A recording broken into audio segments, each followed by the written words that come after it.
We're so very pleased to be able to welcome Ben Johnston here on this occasion, and I would like at this time to invite him to address us.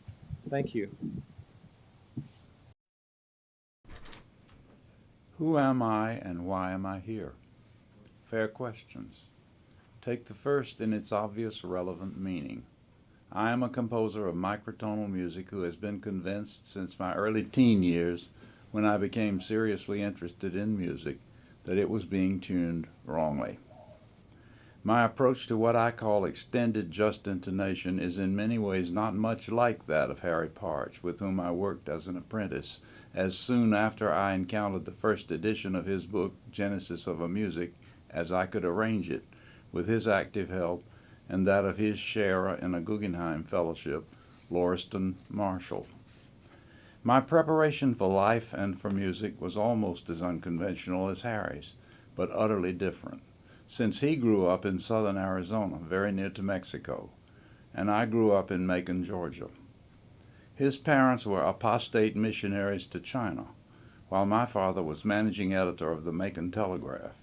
My mother taught Sunday school, and during the harsh Depression years went to work as a stenographer, while my father was a freethinker who championed underdogs to the point of more than once endangering his journalistic career, but who shunned formal religious ties.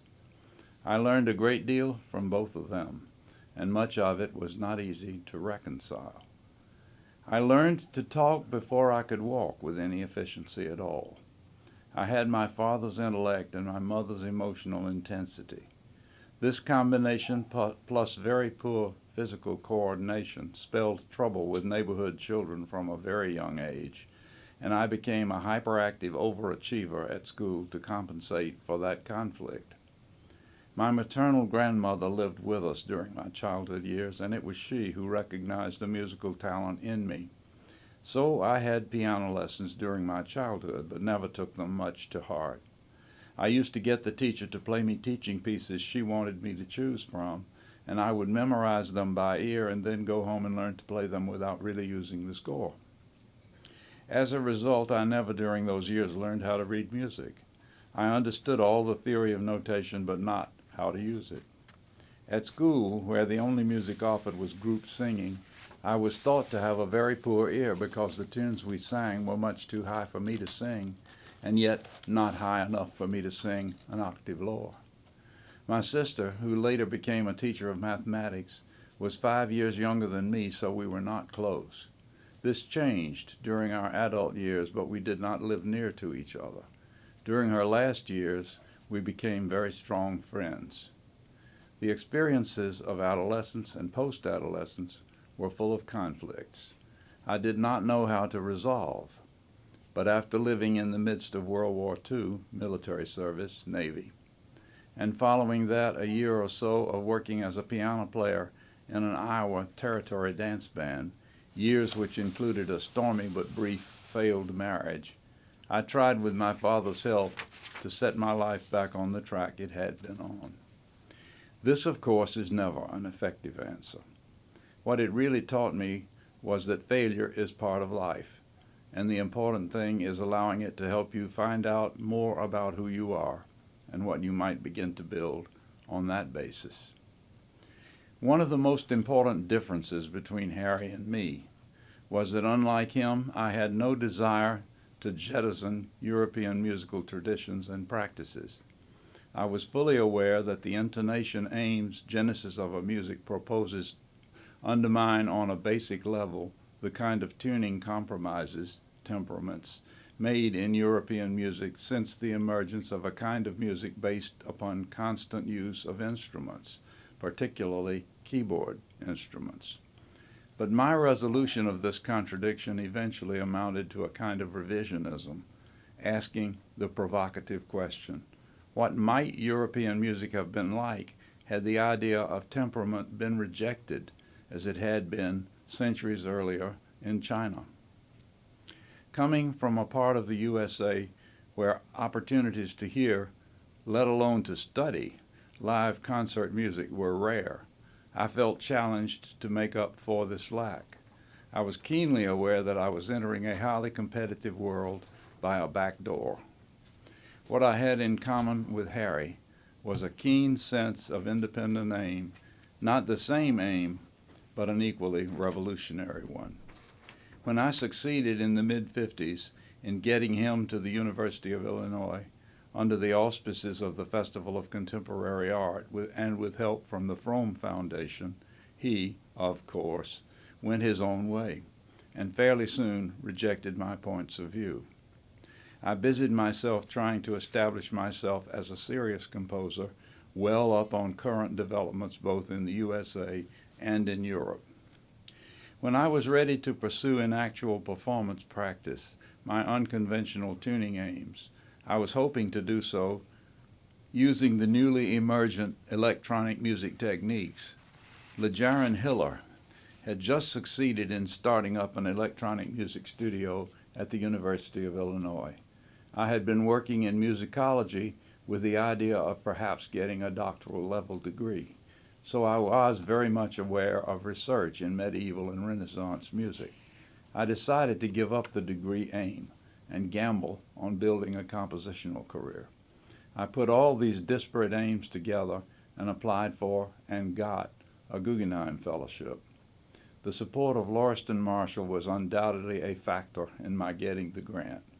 But when I got to Columbia-Princeton Electronic Music Studio, I soon discovered that the technical state-of-the-art in electronic music did not offer the kind of microtonal pitch accuracy I needed.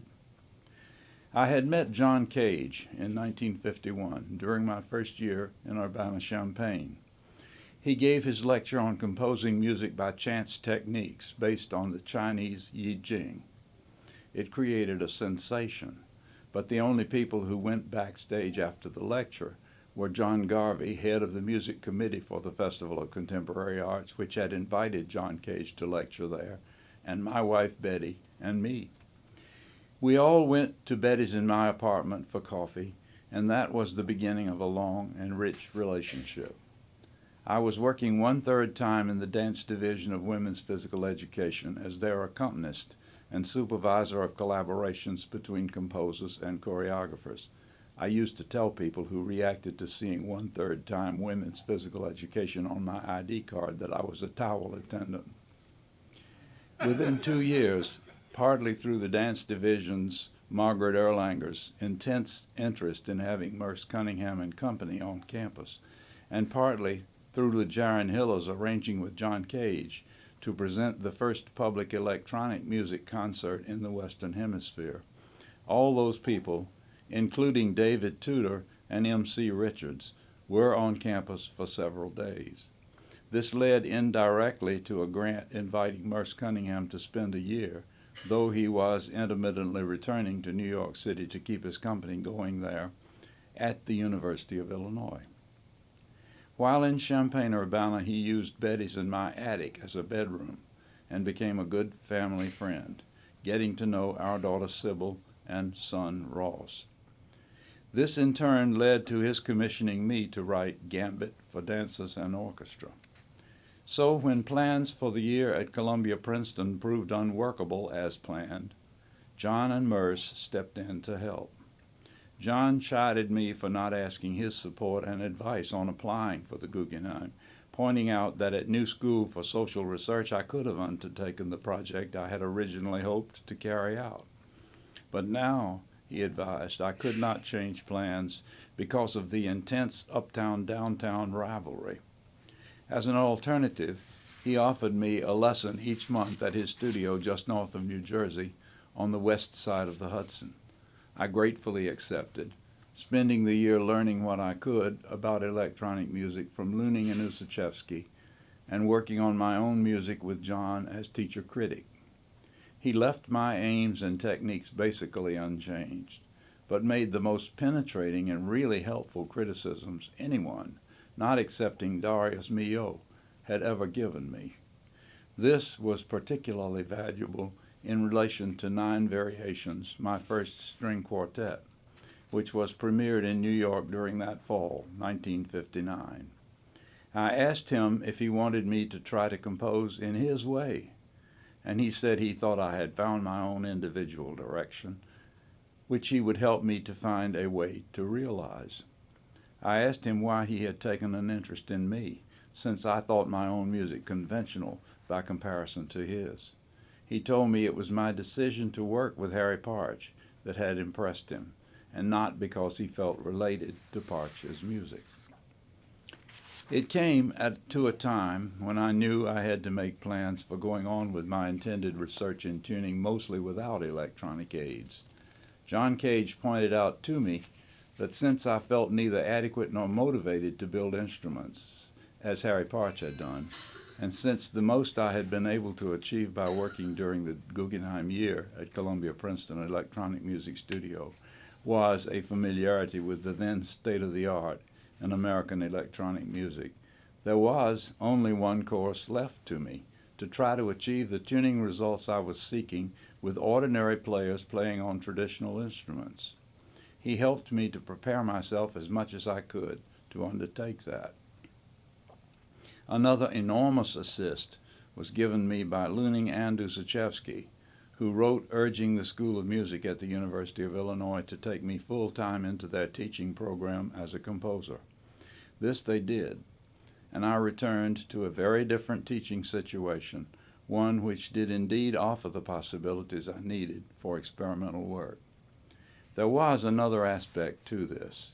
The younger composers on the theory composition teaching staff were at that point determined to turn the teaching and performing emphasis from conservative neoclassic music to much more inclusive and radical kinds of music, and having one more sure vote, mine, appealed to them strongly.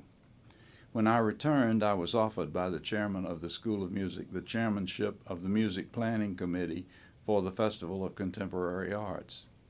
The former chairman, John Garvey, had taken a leave the same year as my Guggenheim grant and had been in New York City during the entire year, having persuaded the Walden String Quartet, in which he was violist, to premiere on New York's Composers Forum series my 9 Variations, String Quartet No. 1, along with 3 Chinese lyrics for soprano and 2 violins. So I had no intention of turning against Garvey by usurping his position on the festival. I told Brannigan my objection, but he was adamant that the change was inevitable.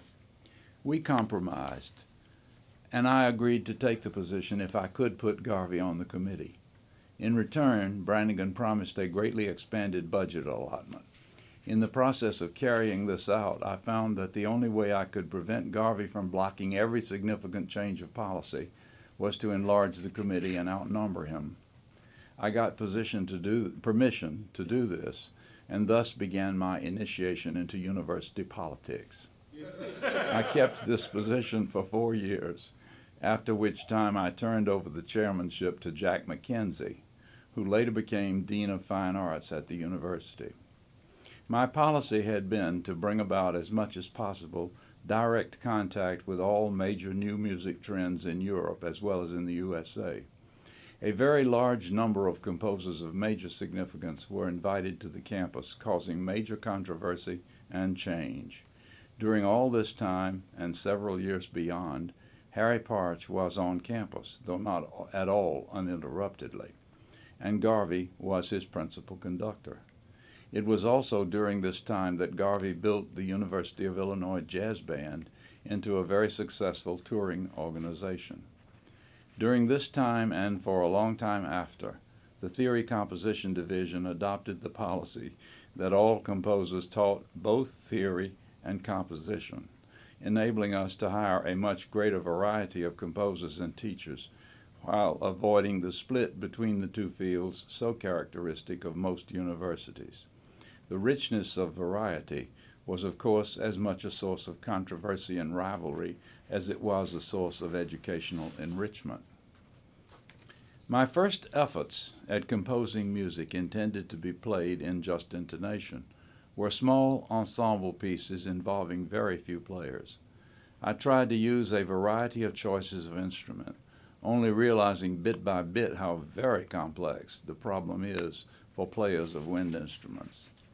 I also planned all the pieces I composed to be based on intervals found among the first six partials of an overtone series. From the first, I allowed myself to modulate from one overtone series to another by common tones.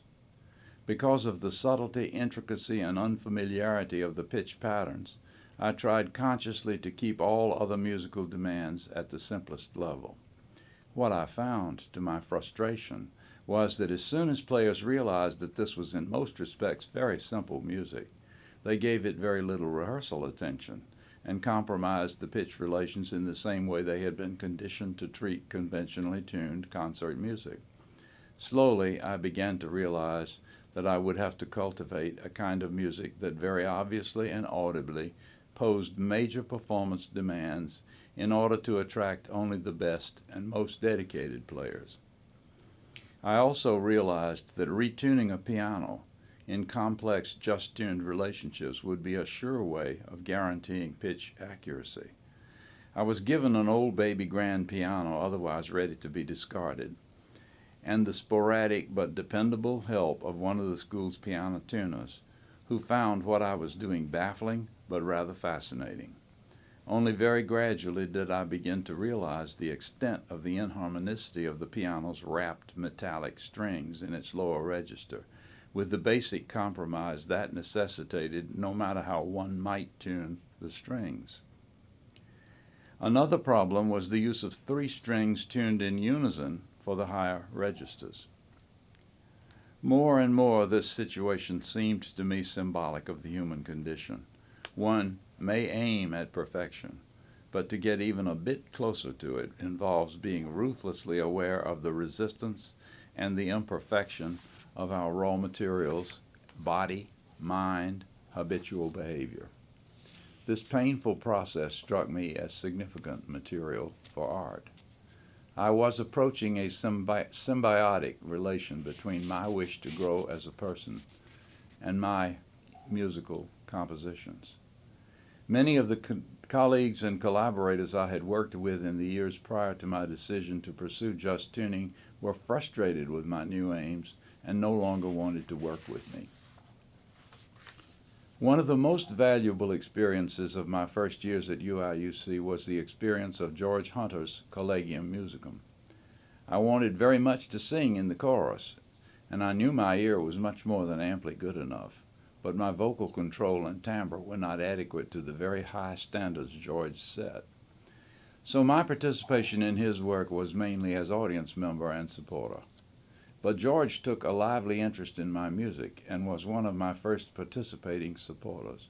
He conducted my incidental music for Wilford Leach's The Zodiac of Memphis Street, the first collaboration with Will after Harry Partch worked with me composing for his instruments incidental music for Will's play The Wooden Bird, produced at the University of Virginia during the year I was working with Partch in Wallala, California.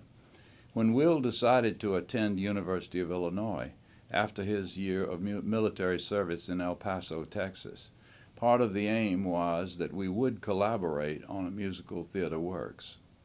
The Zodiac of Memphis Street was a fortunate collaborative effort. A few years later, Gertrude, or Would She Be Pleased to Receive It, proved to be a much less happy convergence. Our stylistic aims and what each of us was trying to say in the work never really came together. He was strongly disapproving of the Dance Division-sponsored production, and when many years later La Mama ETC produced the work in New York City, it was not the success Carmela had been before it. We each had our own ideas of how the humor and satire and the stylistic mixing should be handled, and neither would give in. By the time it came to composing Carmela, Will set the style, the techniques used, and the artistic aims. It bypassed completely the just intonation aims I had for a decade been using. If the opportunity to work on Carmela had not come at a time of crisis in my life, I might not have agreed to do it. As it happened, that major effort to meet really alien stylistic and methodological requirements was both artistically challenging and was the very disturbing intensity and power of the work itself that pulled out of both of us a very high quality of work. Given my long-range aims in music and in my life, it was a very important exception in my musical development. Part of the difficulty was that my first approach to composing in just intonation had a heavy intellectual bias, very suitable for the ambience of perspectives of new music.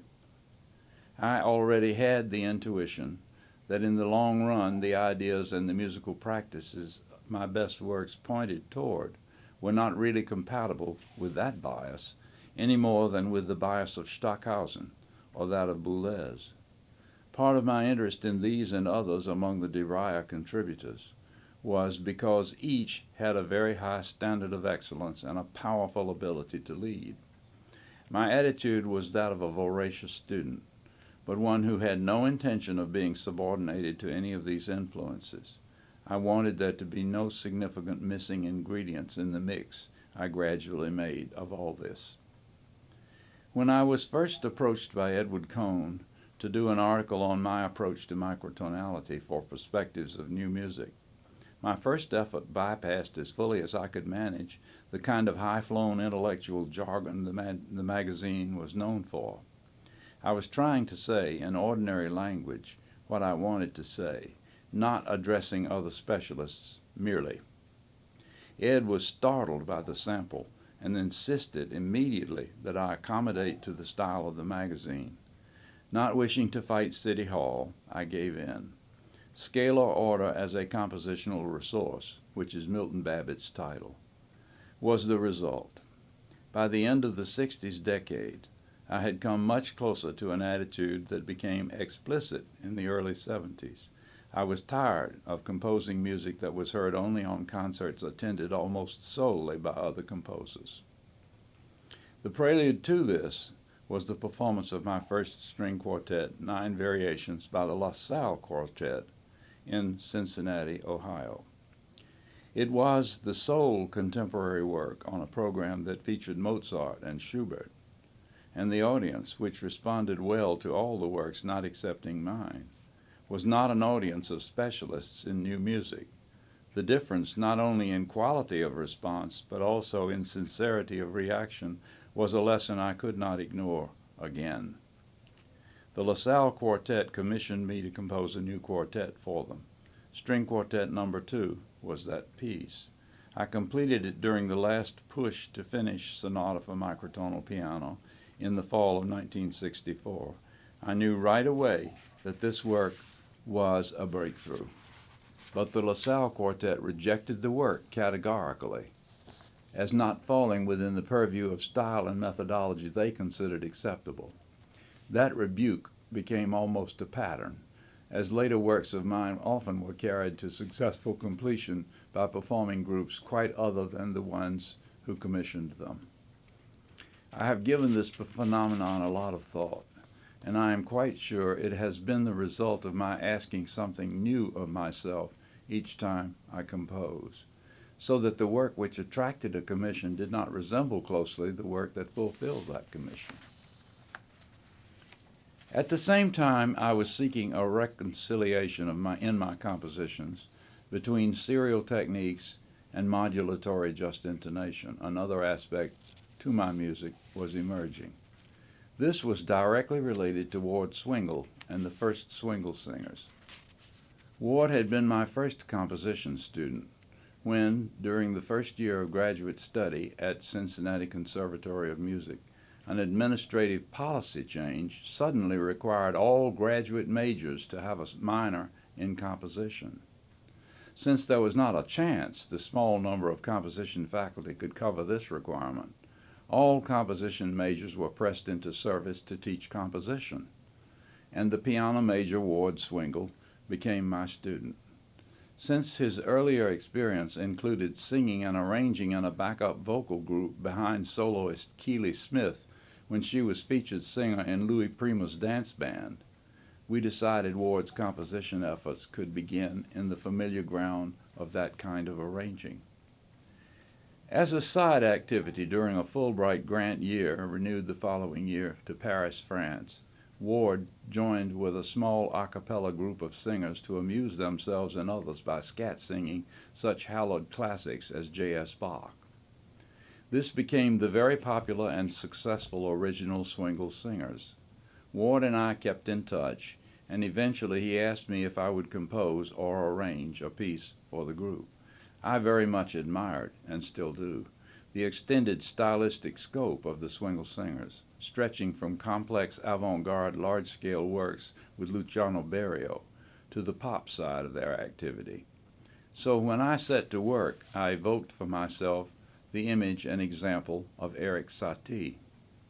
The work I composed in modulatory just intonation was C.G. Satie. This work fell squarely between two stools. The pop concerts of the Swingle Singers could not handle the work because adequate rehearsal time for so technically demanding an effort would be out of the question. And importing the pop style into their serious concerts was not an option they wanted to follow. Eventually, a choral group conducted by Kenneth Gaburo took the work into repertoire and recorded it. This left the commission for the Swingle Singers a hanging issue, and eventually led to the New Swingle Singers, a group newly based in England, seeking and getting from a Ford Foundation commission, which eventually was Sonnets of Desolation, texts by Gerard Manley Hopkins. But this gets a bit ahead of the point I was focusing on, that integrating pop styles and techniques with the most serious and intellectually challenging of aesthetic aims actually preceded Carmela in my output. It would certainly be fair to describe Gambit for dancers and orchestra in those terms. My first work to extend the just intonation beyond triadic limits also fits this description. This was Mass, 1972. In it, I use a rhythm section, string bass and jazz drums, and 8 trombone players playing drones in most of the parts of the Mass, but with recurrent harmonic ostinato taking over in the credo, which also, in its Amen, gives the chorus its only a cappella moment. An expansive, expressive gesture. The fate of Mass has been an equivocal one. I allowed the editor of Mark Foster Publications, who offered to publish the work, to talk me into authorizing in the edition performances of it without the special tuning which was intended as a basic ingredient.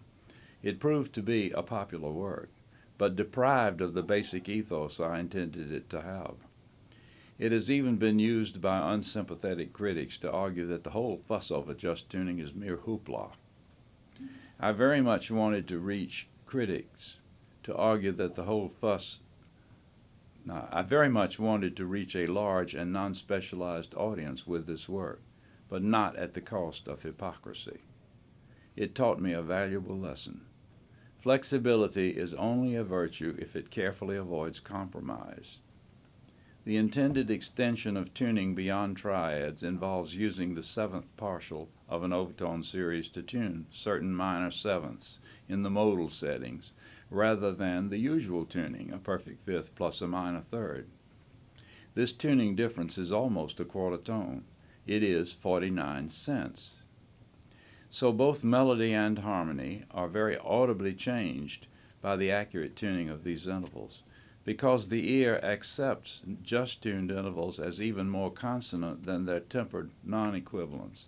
The situation is like that of a poor reproduction of a painting, in which the colors are significantly altered from the painter's intention.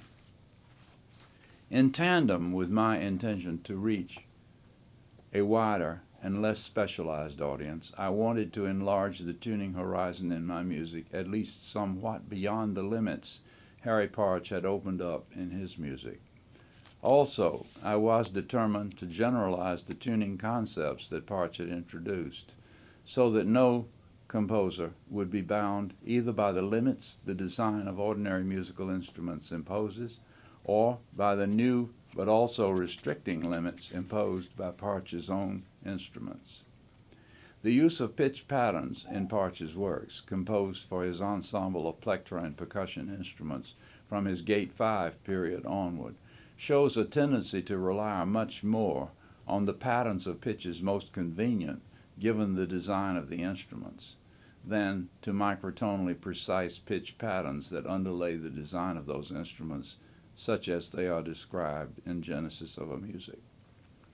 In exploring the theoretical research of Adrian Fokker, I found the concept of the tuning lattice, which proved enormously useful.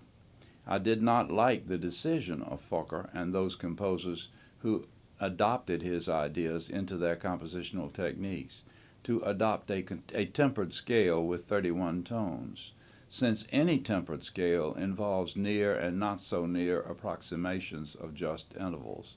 My point of view about the role of mathematics in music had already been channeled in another way. During my final undergraduate year at the College of William and Mary, with a group of fine arts majors, I succeeded in getting the Department of Philosophy to offer a class in aesthetics. The young professor who took it on, Harold Rome, who had been a student of A.N. Whitehead at Harvard University, tried to teach it as he imagined Whitehead might have done had he developed a theory of aesthetics. This gave us a taste of the strong reliance on the kind of logic and mathematics that had led to Whitehead and Russell's Principia Mathematica. Among the handouts was a reprint of an article by S.S. Stevens entitled Toward a Theory of Scales of Measurement. Rome never used this in his lectures, but it challenged and fascinated me, and I returned to it at the time I began writing for Perspectives of New Music. I never remember those early efforts without subjectively wincing at the element of intellectual showing off they exemplify. Small comfort that this action fit right into the context of post-Schoenbergian avant-gardism. I meant to challenge the basic assumptions of that aggressive musical fashion by wedding it to ideas and techniques that contradicted its very basis. Let's be specific. Just intonation requires a pitch usage that might well be described as the emancipation of consonance, and the use of hexachordal combinatoriality to trot out one of the special gems in the terminology. To achieve control of microtonal harmonic modulation could only be described as leaving 12-tone organization thoroughly behind. Subversive. But playing, or even winning, that game was, to me, never the real point in making music of any kind. Without a strong sense of what I was saying in any composition, and of what saying that meant in the context of my own life, I would not have felt I was really a composer. This is not to say that all my really effective music should be read from a biographical angle. Of course, every action of every human being can be read in that way if you're that kind of journalist. Hopefully, we have better ways to spend our time. The profoundest shift in my approach to composing came with the composition of String Quartet No. 4. Commissioned by the original Fine Arts Quartet, then in residence at the University of Wisconsin in Milwaukee, the work formed, in my mind, an answer to the painful questioning of String Quartet No. 3. I explained this to the Fine Arts Quartet, suggesting that they consider the newly commissioned work a second movement to the single movement String Quartet No. 3. But the complexity of the new quartet was such that there was no possibility that both could be learned within the deadline. String Quartet No. 4 was learned and premiered as a single movement work. It was this version of String Quartet No. 4 which attracted the interest of the Kronos String Quartet. John Scherber, their second violinist, is from Milwaukee and was familiar with the Fine Arts Quartet's interpretation. Kronos gave the piece their own highly individual stamp, performing it widely. Because of its strongly positive critical reception, they kept it in permanent repertory. It was included in their record release, White Man Sleeps, under the title Amazing Grace. This was the beginning of a long association with this quartet, culminating with my arrangements of early Partch works, in one of which, Barstow, I performed Partch's vocal role. My use of Amazing Grace as a theme in a set of variations building upon the tradition of late Beethoven was a side result of being moved by that hymn sung by a choir soloist at a Catholic Mass, much as any other hymn might be. Its integrity came through nevertheless, and I remember thinking it had survived Tennessee Ernie Ford and even Patti Page without losing its honesty. I wanted the associations of the words and images of its various verses to determine how I treated successive variations in which the theme appeared very recognizably. The idea of increasing proliferation not only of notes but of microtonal scale degrees was an expansion of a late Beethoven technique. In this instance, I began with Pythagorean pentatonic tuning, progressing through just-tuned seven-tone triadic tonality into a much denser tuning system based on inclusion of the seventh partial of the overtone series. This use of the seventh partial permeates the scale planning and therefore is a substantial advance beyond Mass. I adapted Partch's use of otonality and eutonality as a way of contrasting and relating by inversion major and minor variations. A detailed description of this process was published in the 1977 spring-summer issue of Perspectives of New Music in an article by Randall Shin, Ben Johnston's String Quartet No. 4. The author of the text of this world-famous hymn discovered, to his disillusion, it is one thing to have one's life totally changed by a major crisis, but quite something else to follow through by redesigning one's life on this new footing. Pandit Pran Nath's enthusiastic response to this work had a great deal to do with the coordination between its tuning and its emotional communication, and far less to do with any idea content based upon the text of the hymn or upon the story of its origin. Similarly, my own view of what this work means is that it represents a stage in a much longer journey.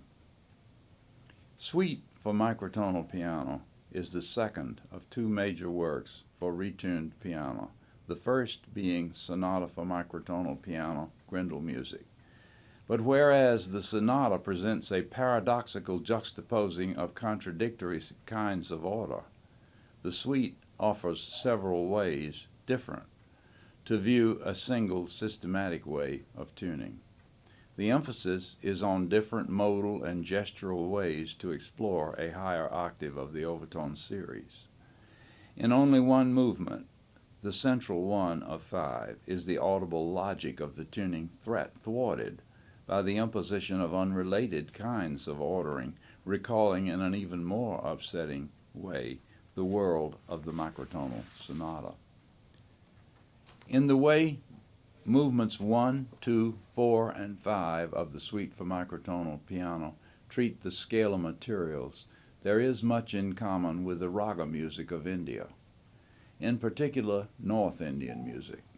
The difference is obvious, in that in movements 2 and 4, blues and song, the expressive language is at least as much harmonic, chordal, as melodic, but the pervasiveness of the tonic, especially in parts of song, almost amounts to playing against a drone accompaniment, and the use of a relentless ostinato bass in the middle part of blues has an analogous effect.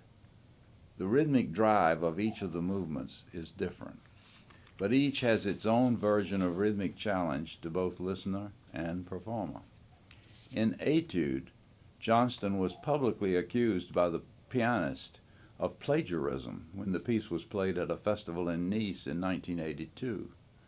But the means by which the movement is composed are so different from those used by Xenakis that the movement amounts to a critical commentary on Xenakis' compositional means.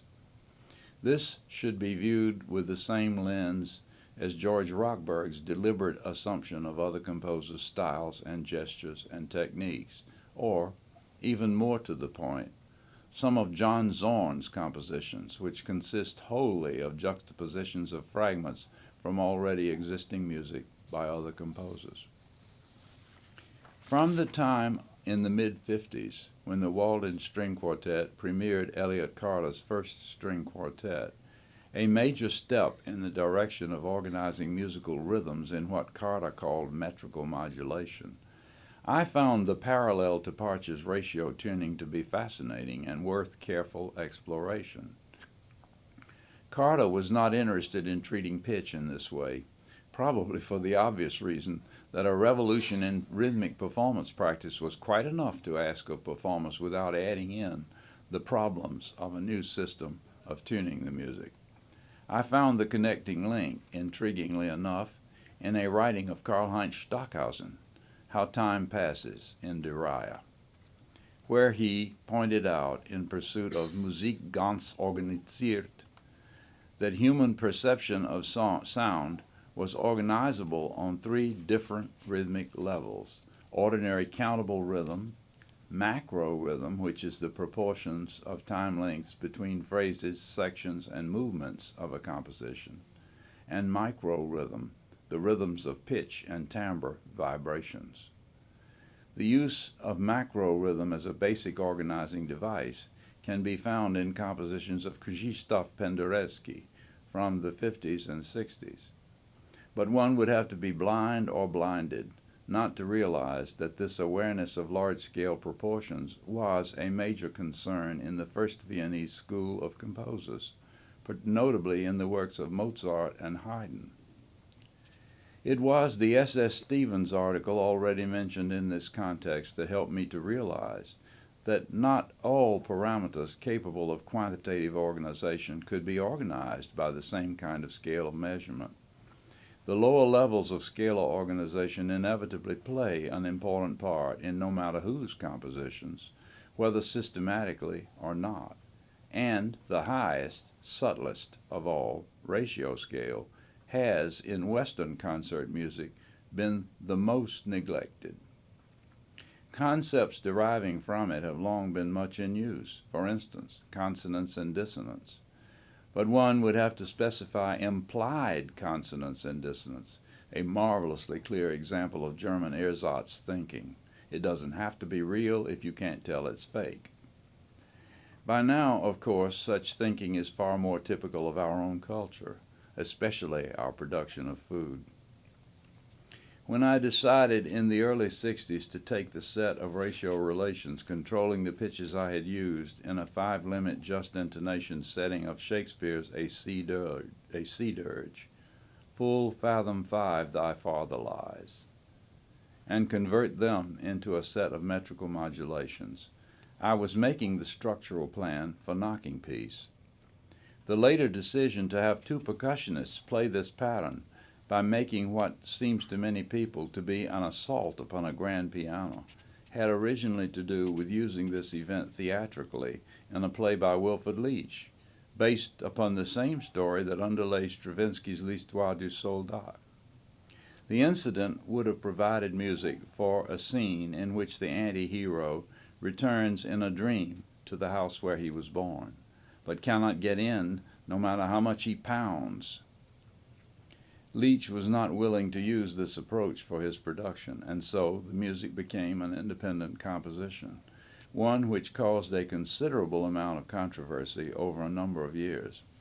If you will ponder the juxtaposition of images this combination of sources provides, you will see how, at the Warsaw Autumn Festival, during a peak of anti-American feeling in Eastern Europe because of the Vietnam War, it was misinterpreted as vandalism disguised as art. When pianist Josie de Oliveira, later in that explosive decade, created a version in which both percussionists are costumed as surgeons, the controversy after a Rio de Janeiro performance led to fistfights between audience members. I have juxtaposed these recounts of controversies caused by my music to show that there was indeed in the 60s, a kind of arrogance in my challenge to conventional music, and in the 80s, a kind of resurgence of that defiance. At present, from a personal angle, I feel far less aggressive, but even more deeply critical of the world I am part of, and it shows in my music. But on a deeper level, what I feel is an increasing need to try to be of real use to others, whether to friends and neighbors, whether to colleagues on the same or on contrasting paths, whether to this whole interwoven complex world. All of this is conditional upon discovering how to be of real use to myself, a never-ending effort in which my music has been like a laboratory for me. How, then, does tuning music differently bring any of this about? It will be useful at this point to recall and retell the way in which I first encountered ideas related to this. My father had lost his position as managing editor of the Macon Telegraph in Macon, Georgia, by having a reporter cover an early protest against racial prejudice. He was helped by friends to get a position on the city desk of the Richmond Times-Dispatch in Richmond, Virginia. My grandmother's health was too fragile to undertake such a move, so arrangements were made for her to enter a retirement home. This adjustment was too great a strain in itself, and within a few months she had died. All our family returned in 1932 for the funeral. Since a few years earlier a friend of mine had died of spinal meningitis, and wanting to remember him alive and not dead, I had opted out of going to his funeral. My mother overinterpreted this as a fear of the idea of death, and so made arrangements for me to spend the time of my grandmother's funeral, preparations and ceremony, with a family friend who was a teacher of piano. She discovered my favorite composer to be Debussy, and spent an effort trying to introduce me to Les Six, using the example of Francis Poulenc.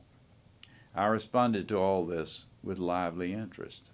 So when she wanted to attend a guest lecture at Wesleyan Conservatory about the influence of Hermann von Helmholtz upon the Impressionist composers, most particularly Claude Debussy, she suggested that I go with her. I did, and that became a moment that had more to do with my becoming a musician than any other event in my life. There was a demonstration of a Pythagorean monochord, and of the kind of influence that had on ancient Greek music. There was an introduction of the overtone series and an explanation of musical ratios. This led to a discussion of ways in which Debussy designed his harmonic language to suggest combinations of notes from the higher octaves of the overtone series. It was not until my freshman year at the College of William and Mary that I returned to this fascinating subject in a term paper for my freshman English class. This in turn led to my being encouraged to compose in an analogous but not the same way myself, a project that dominated that whole first year of college. Since Raymond Doucet, my music theory teacher that first year at William and Mary, was a composer who had studied with Roy Harris, the push in the direction of American folk music, which contact with John Powell had already awakened during my high school years, received a new, entirely different emphasis. Both raised my awareness of tuning. Powell, by emphasizing the modal nature of most Appalachian folk music, and the importance of harmonizing those tunes in a way that allowed them to retain that archaic quality, and Harris, by making me aware of the movement to be specifically American that characterized much music during the Great Depression. Both of these influences were a kind of preparation for my post-war encounter with Partch's Genesis of a Music. By then, I had already decided, without knowing how to carry it out, that composing in just intonation would be a necessary step. Just approximating the pure overtone relationships as the Impressionist composers did would not suffice.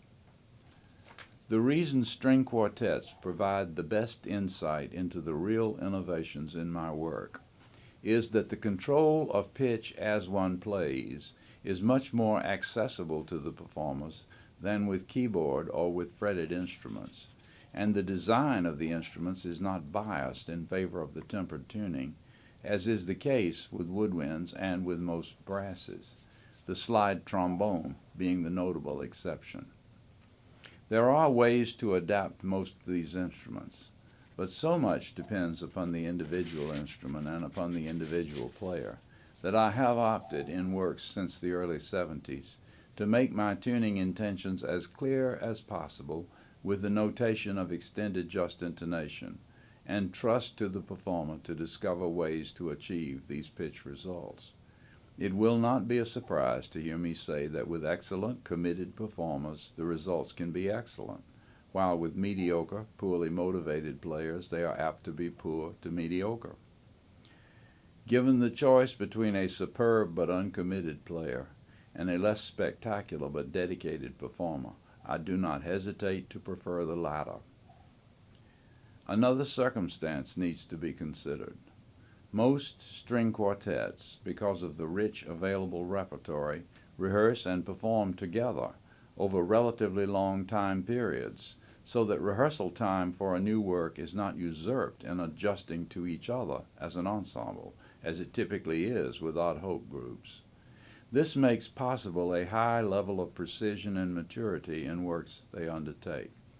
In music as carefully organized as works composed in just intonation, this is a fundamental necessity. It was a basic reason why I felt an affinity for performers committed to post-Schoenbergian serial music, and it was a reason why separating myself from that mindset was both necessary and full of conflict when I changed my approach. I gave up none of the complexity, but art concealing art became a fundamental concern. Part of my aim during the 1960s to compose serial music, which was nevertheless just tuned, was to expose my art fully to that point of view, making my own relationship to it. Coming to terms in an analogous way with minimalism was equally full of difficulties.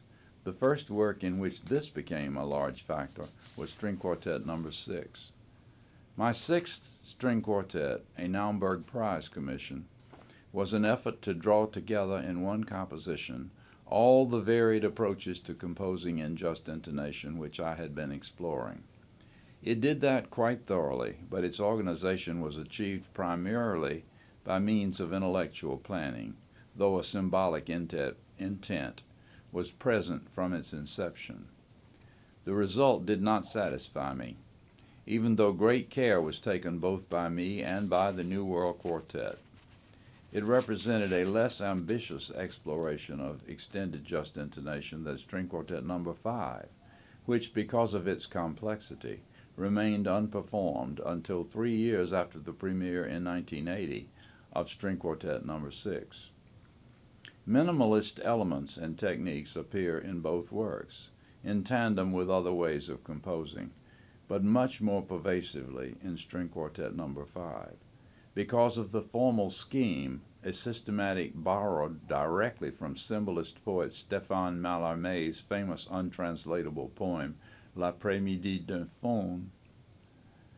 In connection with studying the form of this poem, I discovered that Debussy's famous composition by the same name truly is, as Mallarmé is reported to have said upon hearing it for the first time, is the poem.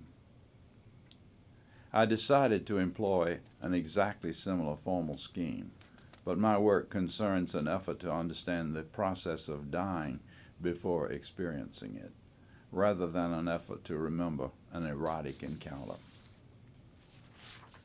Mallarmé's interest in the symbol of the faun, a mythical creature half human, half forest animal, lay in his belief that in the twilight mental state between sleep with dreams and waking consciousness, there lay a possibility of contact with a higher form of consciousness. His faun has had a sexual experience of unforgettable intensity and wants obsessively to be able to remember the details of his encounter. But because he has only the rudiments of fully human consciousness, his ability to distinguish actual memories from fantasies and dream memories is limited, and he persists in a recurrent effort to reconstruct what happened to him. Each attempt to remember is like a variation in a piece of music, but there is no theme, only fragments, which can become many related but contradictory themes. Since Mallarmé's use of the French language is much like the use of English by James Joyce in Finnegan's Wake, deconstructing and reconstructing freely, his symbolist poems are quite untranslatable. Similarly, Debussy's tone poem, based upon Mallarmé's poem, defies conventional analytic approaches. It was exactly this symbolically rich formal process I sought in order to answer the question about death posed by the folk hymn Lonesome Valley. Nobody else can walk it for you. You got to walk it all alone. Only the persistently transformed hymn has words associated with it. All the other cyclically revisited themes are purely musical. There have been 3 levels in my exploration of extended just intonation. 1. The initial 5-limit system interrelates by inversion major scale and minor scale, and makes clear distinction between diatonic, chromatic, and hyperchromatic levels of complexity. 2. The extension of this systematic tonal approach to 7-limit, 11-limit, and 13-limit tuning systems entails an inevitable result, greatly increasing proliferation of microtones. My most complex work involving such a forest of relationships is String Quartet No. 7, composed in 1984, which remains unperformed, directly due to performers' extreme difficulty finding their way by ear in such a multidimensional maze. The intention of the work is to portray an analogously complex psychological state. The only apt comparison which occurred to me at the time is the music of Alban Berg. 3. The third kind of organization is a pulling back from such extremes of proliferation, and it is also a return to concepts dating from my earliest concern with music involving extended just intonation, dating from before my earliest actual experience of tuning music in this way. The idea is to use a segment of an overtone series as a scale, or as a chord, or as a source of pitch materials, and to allow modulation from one such series to another by common tone or by some simple, easily tuned relation. In practice, I have mixed this basic procedure with aspects of the 2 earlier procedures to varying degrees. I have found that in composing with just intonation, extended just intonation, I must consider both the melodic size of successive intervals and the harmonic relation of each pitch to other pitches in its vicinity. The former, in S.S. Stevens' hierarchy of scales of order, is an interval scale quantity approximated by a sense value, 1200 cents per 2-to-1 octave. The latter is a ratio scale value. In the first case, a key question is, how big is the interval? In the second case, a key question is, what is the raza, to borrow the term from Indian music, which the interval makes?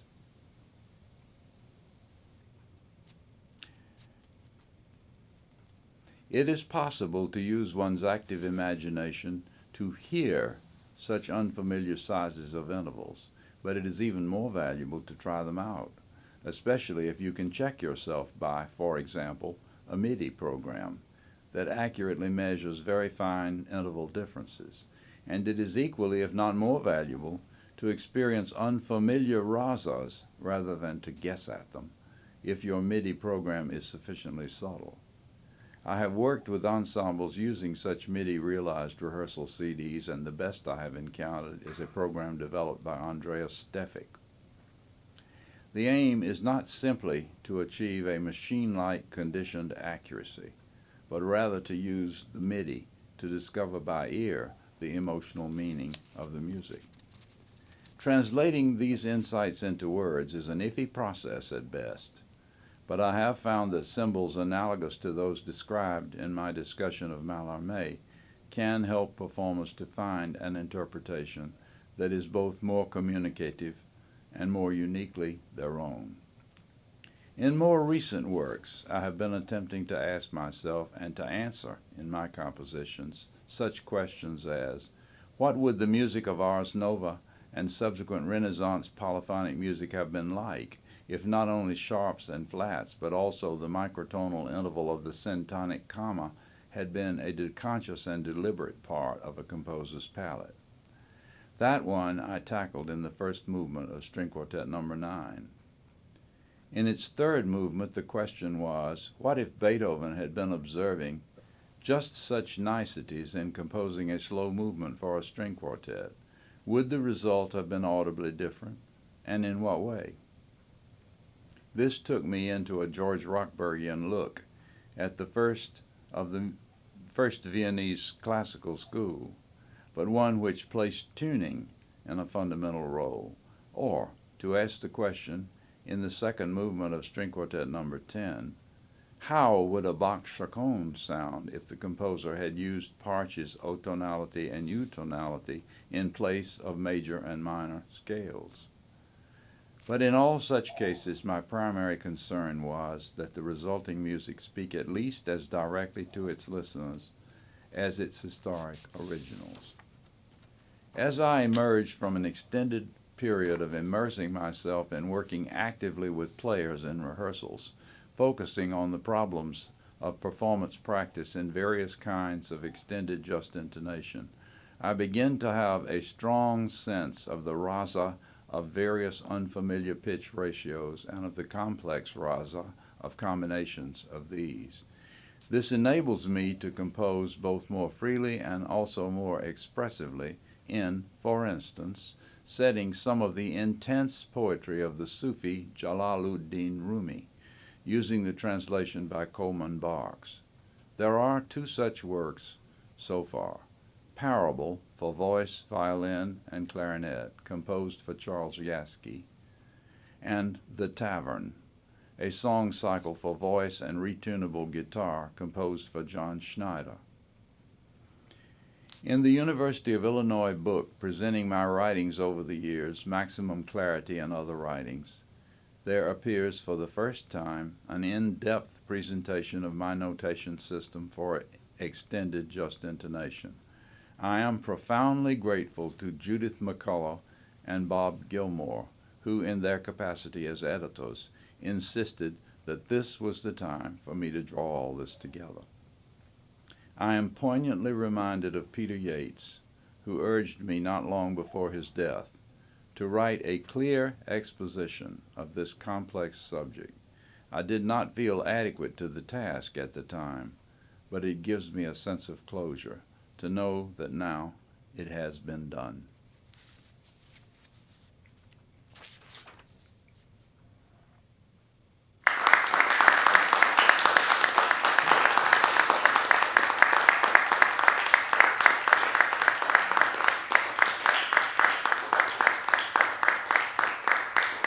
I'm told we're ready for questions if there are any.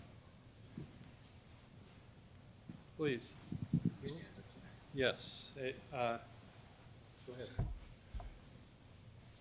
Hi, John Schneider here. Nice to meet you face to face finally. Can you hear me? Yes, I can. Great, great. Since you spent such an extraordinarily long time in an academic situation, how do you think your music would have changed had you been thrown on the street as a professional composer? That's a very interesting question to try to answer.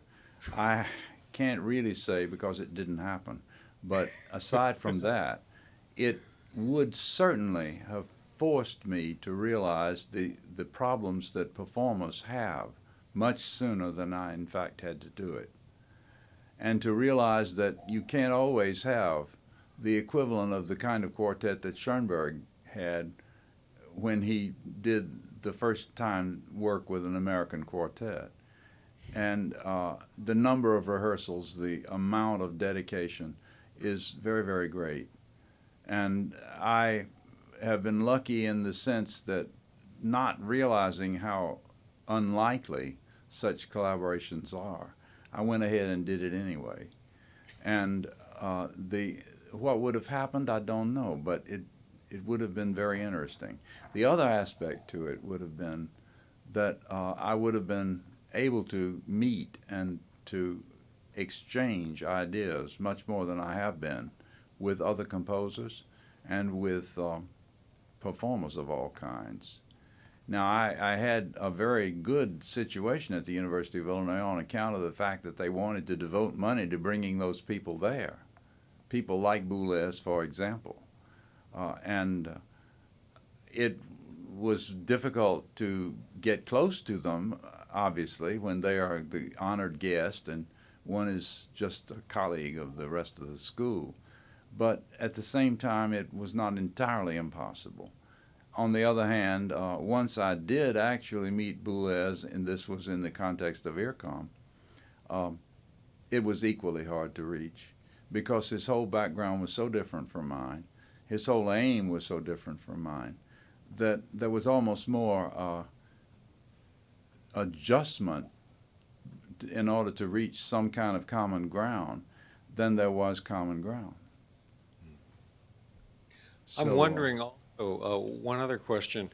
So many of the new generation of microtonalists have in fact been your students. Do you see any use in the future for, I'm thinking about Alois Habe's extraordinary experiments of actually publishing textbooks and having a school of microtonality in the middle part of the last century. Right. What is your recommendation for the future of microtonality in education? Well, I think one has to stop being, if one is, too doctrinaire and saying this is only one way it should be done and this is it. And I have tried to do that.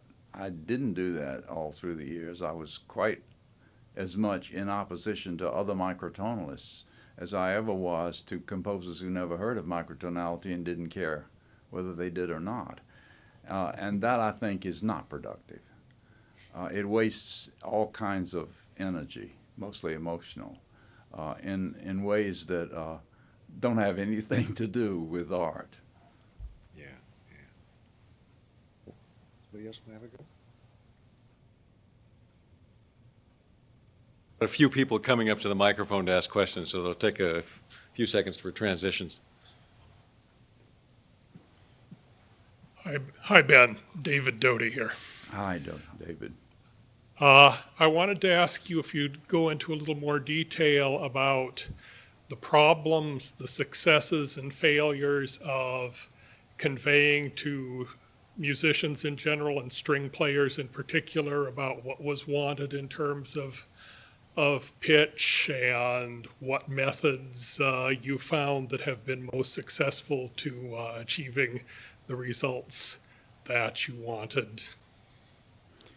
That's an interesting one, too, because it's one of the questions that has most seriously concerned me once I started to write about this kind of thing. And in order to convey to other people why one goes about something in a particular way, I think you have to keep two things in mind, not just one. And it isn't only to convey your own way of doing things, but it's also to convey the relationship of how you want to do things and how you do things to other ways of doing things. And I don't know, I'm sure you do remember when first time I ever had a live conversation with you and we discussed the music of Lou Harrison to some extent. And my own music approaches the problem very differently from Lou's. And at the time I was so concerned with saying, this is the way I think it should be done, and that's different, that I didn't emphasize, as I would now, how much there is in common, although obviously the two approaches are quite different.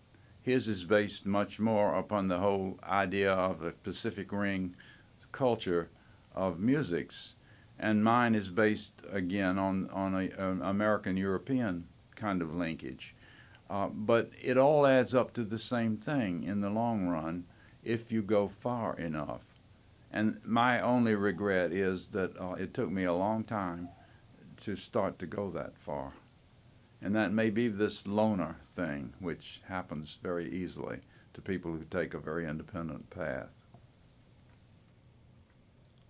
With regard to your notation system, which, by the way, I use both in my publications and in my own music, I'm curious about players' reaction to it. It seems to me that it's a notation system that's perfectly clear to anyone who understands the theory of extended just intonation, but on the other hand, may be baffling to people who don't have that understanding on a first encounter. The most interesting thing anybody ever raised to me about that was raised by an Australian who said in no uncertain terms that you've skewed the whole thing to a particular attitude toward how the scale should be tuned, and you didn't do it with mathematical logic, and so it's far more complex than it needed to be. And that is to say, I based it on a 2-3-5 combination and felt that that was the kind of thing that was dominating most of the world's music at the time, and I do think it was and is. But the fact that there are very different approaches to that, and that Lou especially has explored some of those, had need of being much more obviously explored in contradistinction to that.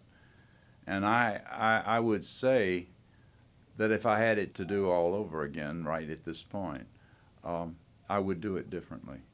And it would probably be much more a bridge-making kind of thing. I don't know if that's clear. Thank you. Right. Happy birthday. Hello, Ben. This is Joe Manzo. Well, hello, Joe. It's good to see you again. Yes. I don't really have a question. I just wanted to let you know that you'll recall that we corresponded quite a bit back in the Yes, we 90s did. about my software project, and today I will be performing some excerpts from your string quartets using it because it's in beta right now. It's nearing completion for the release of version 1.0. So I'll actually be using it to perform some of your music today. Well, thank you for that interest. I thought you would like to know that it's actually happening now, because I think 15 years ago or so was about the first time that I talked to you about it. So it's been in the works for a long time, but it's something that you can actually hear and see now. Well, that's good. Anything innovational takes a while. You can't just do it overnight. So that's all. Yeah. Dan, hi, it's John again. I just have to ask you, so if you were to start changing your notation system as of today, how would it look? What would be the bridge building you were talking about? I wouldn't change the notation system. I might, however, change the organizational explanations of it that I present in such a way as to make that clearer. And I don't know how, because I haven't done it. And it's complex. It would take a lot of work. If I live long enough, simply I might explaining it try it. by explaining it differently, that would help that Australian, that in fact it was completely logical, that you would have just changed his mind to be able to open his eyes better. Maybe. I don't know out of what his strong feeling came. If it came out of a mathematician's bias, then it probably could be changed, because there's an equal mathematical sense in either way of approaching things. But if you want the simplest of possible explanations, which you know is a scientific criterion that has been around for a long time, then it isn't. And so it could be criticized. And that, I believe, is related to why the Kepler Quartet chose Kepler as the source of their name, because the relationship of Kepler's view of the universe to Galileo's was sharply different and had to do with symbolism of various kinds rather than with scientific precision in the modern sense of the word. So that would be a clue. A clue, yeah. I guess they would have to change their name to the Einstein Quartet when you get to the next level. So. Yes. Or the E equals MC squared quartet, maybe. Who knows? Could you speak a little bit about the influence of jazz in your music, especially the as yet unpremiered revised standards, which hopefully the Kepler Quartet will be performing and recording in the next few years? Right. I'd like to. It struck me at the time that if anybody had really explored the Debussyan approach to tuning, not so much tuning as implied tuning, implied overtones and all that sort of thing, it was American jazz composers, in particular Duke Ellington. But not only Duke Ellington by any means, a whole bunch of them. And it amounts to the kind of harmony that underlies the whole big band movement. Without exception, you can include them all in that, is based upon a harmonic sense that really does derive from something like that. Now, as to whether the intonation that you got in, for instance, Stan Kenton, is anything close to that is another question, and the answer is probably no, it's not. The question then is, what would jazz be like if it were? And I wanted to answer that question. Again, a kind of revisionist attitude. What would it be? What would it have been like if things had been different in this particular way? So I wrote those pieces to let the sound modulate up and down by microtonal intervals, which jazz players would find maddening to try to play.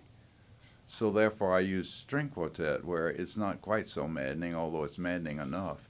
It interferes entirely with your sense of where the positions are on the instrument. Yeah, yeah.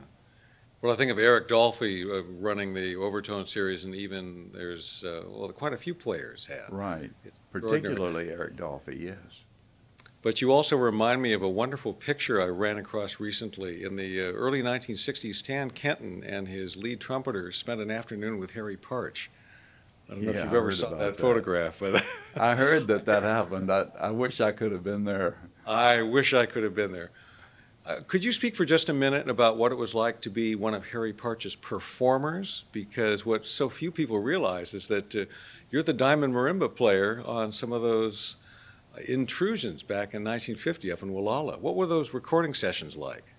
It was marvelous, because I had very little experience as a performer, especially as a conducted performer, as a directed performer, and I was scared to death.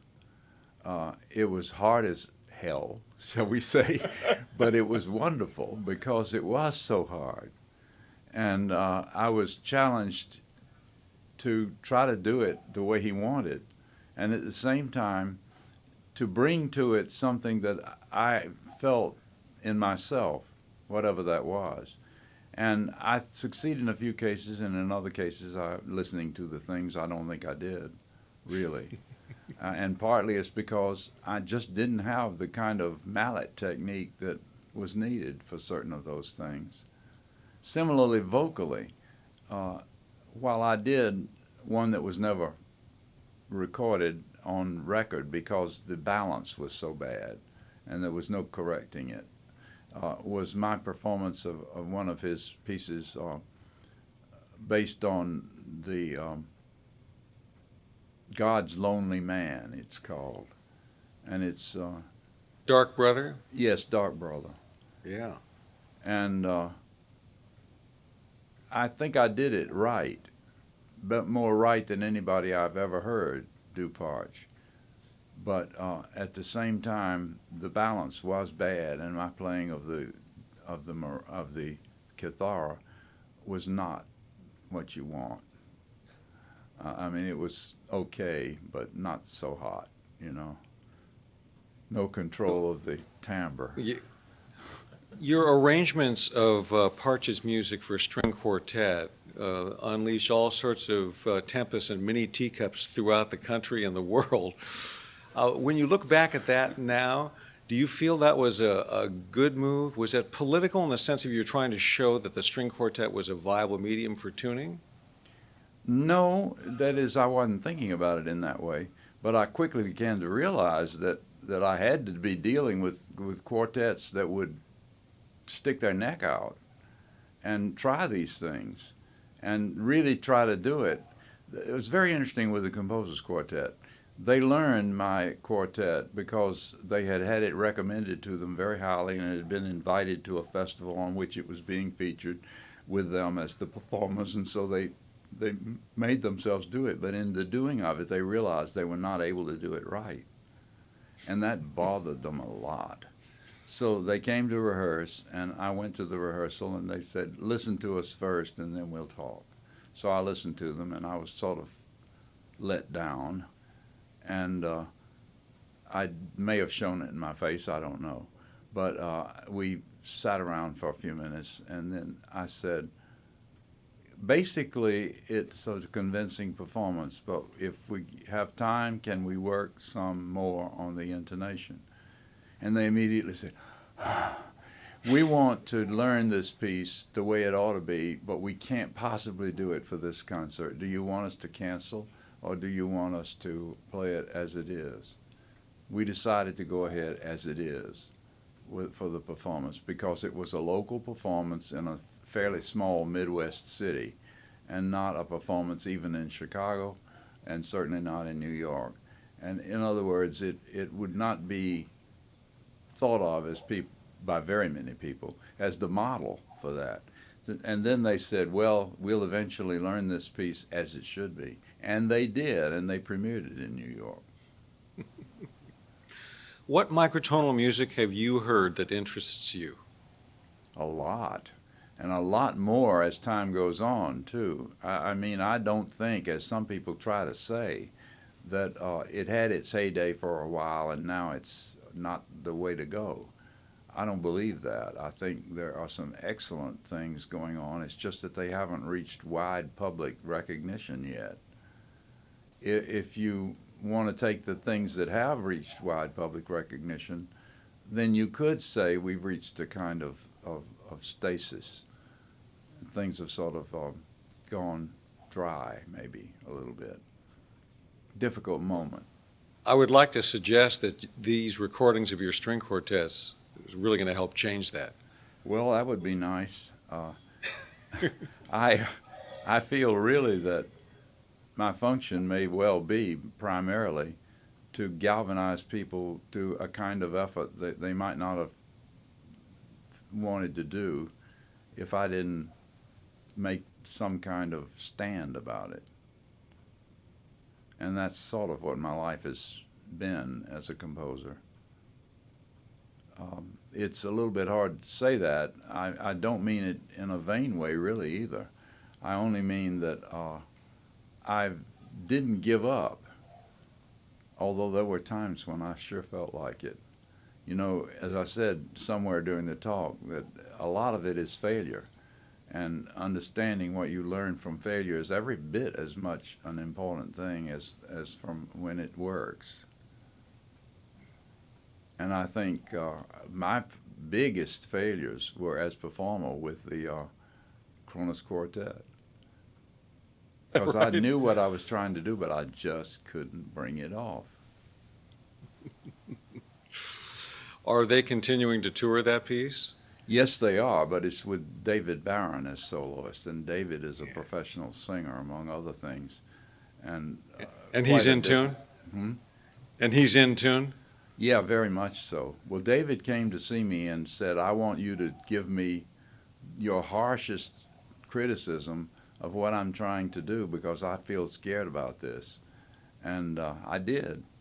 You know, I put him through what he asked me to put him through. And he's a fast learner. I've never talked with anybody who picked it up better. So that plus his background as an actor, he's a very good actor. And, you know, if you're going to do a set of pieces about a young man who was a hobo during the Depression, and you yourself aren't a young man who was a hobo during the Depression, then you've got to be a very good actor to even get near bringing it off. So the only kind of a person who ought to do that kind of work is a very good actor. and he manifestly is that. So I think he's a good choice. Got some more questions coming if you're still up for it. Yeah, that's fine. Hi, I'm just an enthusiast here. Francisco Johnston is the name. We're talking about acceptance, right?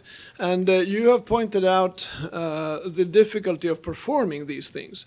Now, as Joe Monzo is about to demonstrate, we have this new technology finally that is finally catching up, so that maybe we can get some good performances, or at least in tune performances. And even if you're doing MIDI, you can always vary, you can always give sentiment, etc., etc. But my question here is the other end of it, the listener's end. Suppose you've got this thing well performed as it should be. Now you show this to a general audience. How important is, what fraction of the population is really up to appreciating these things? And for the composer, does absolute pitch play an important role? Yeah, I'm glad you said for the composer. Absolute pitch may indeed play a very important role for the particular performer. And I do have a pretty good sense of absolute pitch. I had to unlearn it, not learn it. And that was very important, that I should detach myself from the idea that this is A, that A should be a movable quantity, and any note should be. And it should depend entirely on context. But the bigger question that you raised there is a very interesting one to me. I can't answer it, but I can talk on the subject. And that is, how does this best get to people, and who may it get to? My main difference from a lot of composers that I know and admire is that I don't really feel that recognition should play as big a part as they seem to feel.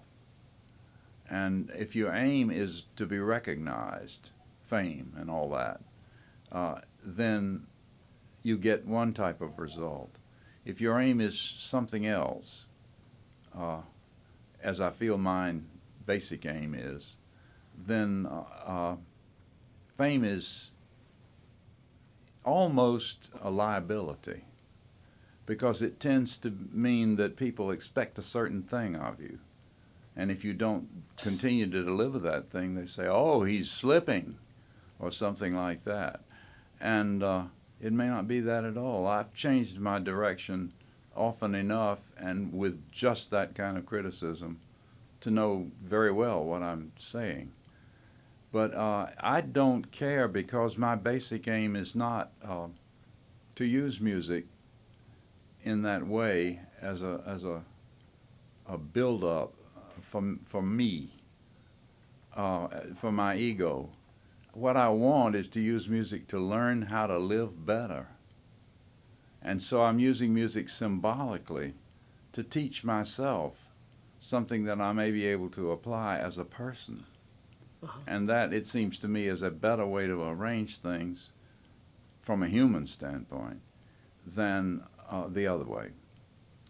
Have you ever had contact with John Williams, the composer who composes for the movie industry?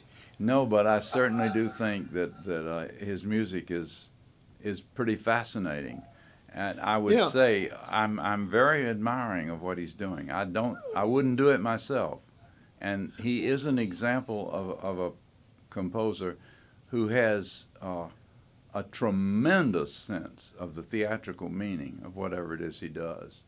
That I admire. As for what that does in the actual details of the music, I'd part company a lot. I'm thinking of his movie music to some extent. Right. When Harry Potter first came out, his theme, Hedwig theme, you know that one? Yes. I downloaded it from the internet in MIDI, and I was just fascinated. And then I looked at that piano roll thing, and I looked at the MIDI, and I was absolutely astounded to find that it was 12 EDO. Yeah. It was equal 12, tempo 12. Well, he's a it does not virtuoso. sound like equal tempo 12. He somehow contrives to make chords and things that sound as if they were distorted from the regular 12. There's an enormous amount example. of talent there, and I mean that in the strongest complimentary way, because it's impossible to explain what it is he achieves. You can't just say, it's technique, and here it is. Yeah, in a way you can, some occasional times, but everybody has those. I've got But what I'm pieces trying I to wish I get hadn't at written. is that if a composer like that is able to get weird stuff into the public conscience and acceptance, then maybe that's a good venue to try to expand these ideas of the real microtonal stuff, associated with fantastic ideas, movies, etc. Yeah.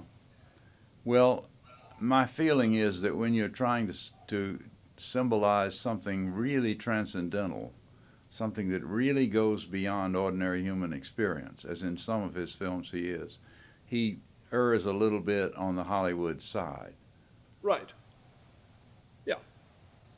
And that, I'm just thinking for the future of microtonalism and then just intonation. yeah. That maybe this is something that hasn't adequately been explored, and especially since the technology now is here, then maybe there's hope to get this into more of a mainstream. I do feel that hope. I don't know how long it'll take, but I think it may happen one day. I may not see it, but then look what happened as a result of Bach. He didn't see it either. I hope you will be able to hear what Monzo is going to play for us, yes? Yeah. You will hear it. Good. Thank you. Hello, Ben. This is Jonathan Glazier. Well, Jonathan, how are you? Pretty good. How are you? Okay. It's nice to see you this way, if not in person. Yeah, well, second best. Yeah. Actually, I just wanted to tell you what I'm doing. All right. And I've been improvising using microtonal scales, specifically the 19-tone equal temperament, for all these years. And now I guess I've gone mostly electronic. And we're using various synthesizers, doing real-time microtonal electronic improvisation. And these are all done in ADAT, and they're mixed down into MP3 so we can make them available for people. And I do a wide variety of styles and that sort of thing. And I just wondered if there's what the future of the 19-tone equal temperament is. I can't say, but it certainly is one of the temperaments that seems to have all kinds of connections in people's hearing with all types of tuning that go way beyond what it implies, as is 31 also. And I think it's a whole lot easier to handle than 31. And well, it maps very beautifully over the scale, over the keyboard, the 12-tone keyboard. yeah, And since I've been doing it for years, it's just I'm just really surprised that more people haven't discovered this. And because it's, especially the blues, absolutely just sounds so much better in 19 than it does in 12. oh yeah. I just wonder how many other people, I can't imagine why other people haven't discovered this. Oh, there are a few. But again, it's the same thing with almost any particular way of handling microtonal music. You can't look at a huge movement, at least at this point in history. This may happen. It'll take a while. All right. Well, nice to see you. Nice to see you, too. Okay.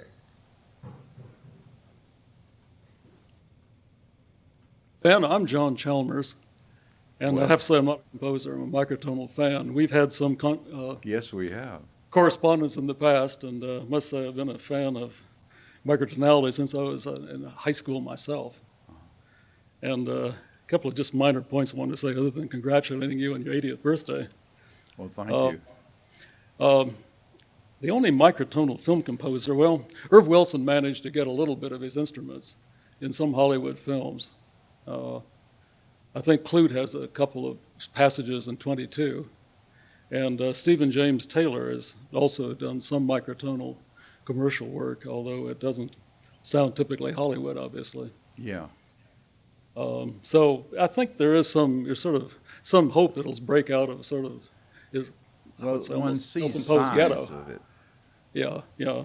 But I haven't seen. I, for instance, admired the movie Wait Until Dark, and there was an attempt there to use some microtonal things, but it was so blatantly just a matter of hitting the notes between the notes that it disappointed me as a musical score.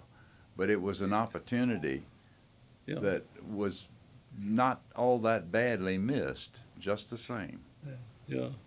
Anyway, I basically just wanted to say a few words as I leave it open to the composers and professionals here. So congratulations on your 80th birthday again. Thank you for your interesting work.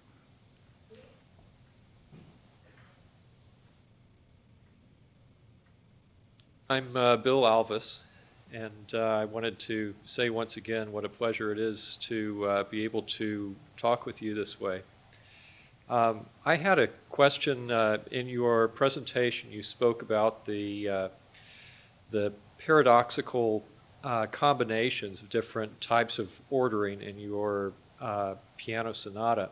Mm-hmm. And I wonder if, looking back now, you see that particular combination of serialism and just intonation in that paradoxical vein, and or even as a contradiction. How are they reconciled in your mind? Well, that was my first big work for piano, and it was a big effort that I made, but I was concerned with the symbolism of it almost to a maddening extent. That is to say, I couldn't achieve everything that I could think. And I wish in a way that I could write that piece again, because I might do it a little differently. But basically, what I was trying to do was to explore a maze in the sense of something that you get lost in if you aren't very careful. And I wanted to show that if you tune in terms of circles of fifths, cycles of fifths, they're not circles, and then relate those cycles of fifths in terms of, for instance, a five relationship, a triadic relationship, that you could get a very strange arrangement on a keyboard. And I did it in a fairly arbitrary way. I just used up all the notes that were available and tried to get what worked. Some of the combinations were at the very high range and some of them at the very low range. And I don't particularly now admire that layout of the keyboard. But on the other hand, what it achieved was a sort of play between where you think you're going to find an ordinary major third, you've got a very false third, something that doesn't sound right. It's peculiar. And yet elsewhere on the keyboard, where you don't expect to find it, the note you were looking for is really there. Well, now that's a characteristic of a maze. And so there was a symbol. And there was also a symbol of quoting, in this case pop tunes, and quoting them in a distorted fashion so as to make of them a kind of guessing game. You know, it's what is this thing called love is in there. Did you recognize it? And all sorts of things. So it's ironic. And the commentaries, a lot of it is on that level. So there's a lot of satire in it. And satire of other people's music, satire of my own approach.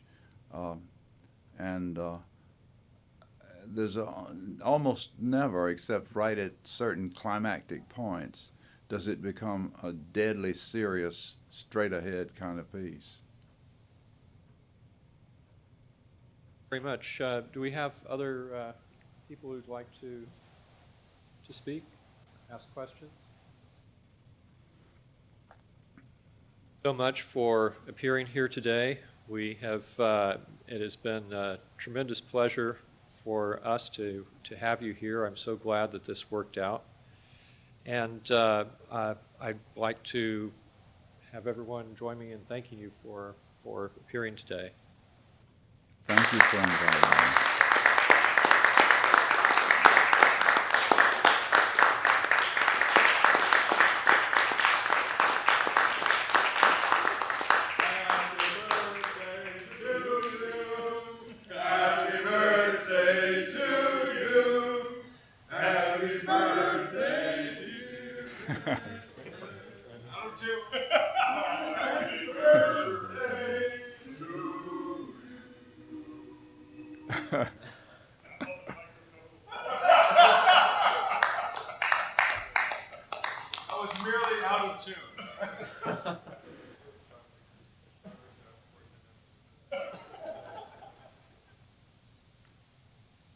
I wish I could think of the apt comment to make. It would not be. It would not be on my mind. I'm actually very moved.